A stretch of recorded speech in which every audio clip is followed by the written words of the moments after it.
It has been about 10 days since I finished my Ironman 70.3, which is the first Ironman I ever did. And I thought I'd do a little recap and share with you the 5 things I wish I knew before doing my first Ironman. Number 1 is you will find a community. When I signed up for my Ironman, I had no friends who'd done an Ironman before, and I wasn't participating in any kind of training that was related to swimming, biking or running. Like I didn't really have a swimming crew to reach out to or people to go on bike rides with. But once you sign up for one and you tell yourself that you want to be part of this community, you will naturally gravitate towards people who have the same interests. And I started, for example, to reach out to different triathlon clubs, and I trialed different clubs, and I feel like I found people that really inspire me and that pushed me so much further than I thought I could push myself. So you are not alone, and you will find a community that you can train with, that you can relate to, and that will be very supportive on your journey. Number 2, you need more time to prepare than you think you need. At least that's something that counts for me, because I'm a person that loves to jump on things last minute, and I'm always like, if my mind is set to things and if I want to finish it, then I will be able to finish it.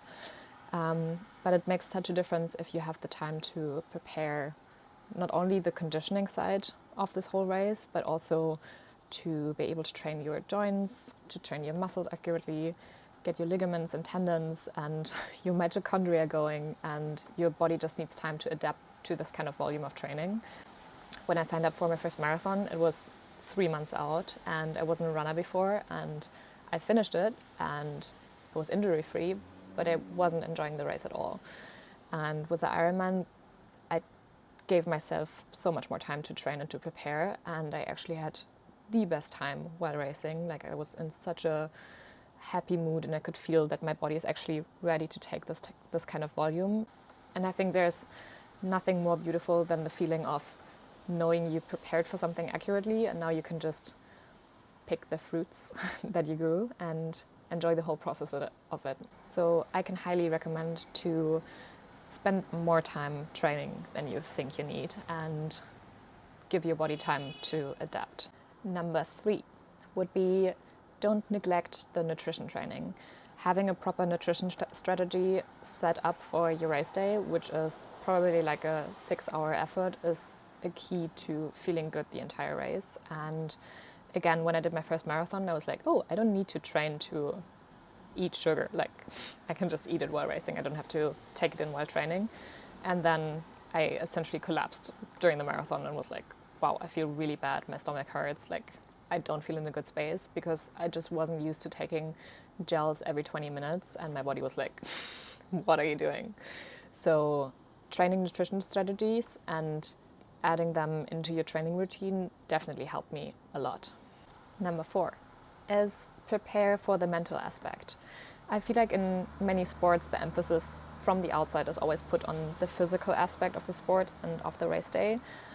But having a mental strategy in your trainings and in your race day is equally important, because if you are physically ready but mentally you're just not in the zone, you won't be able to pull off what you trained for. So having a mental strategy, knowing how to be kind to yourself, how to practice positive self-talk, how to get yourself back in the zone after maybe having like a low moment, and just training your mind for that aspect is really important.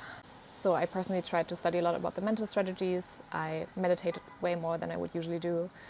All these things help me to be in such a positive space during the race, and I can highly recommend that. And number 5 kind of circles back to number 1, but I want to put an emphasis on this, which is build a community and build a support system. I think the human experience is a community experience as well, and we thrive through encouragement and interaction with other people, and having the opportunity to share your high and your low moments with other humans is such a crucial part of training and of competing. And I put a big emphasis on the community aspect of the sport in the last training cycle, and it made such a difference to show up on a daily basis and to just have people that you can reach out for and ask questions. And there's no such thing as silly questions, but to be able to interact with other people that have done the things before that you're about to do made such a big difference.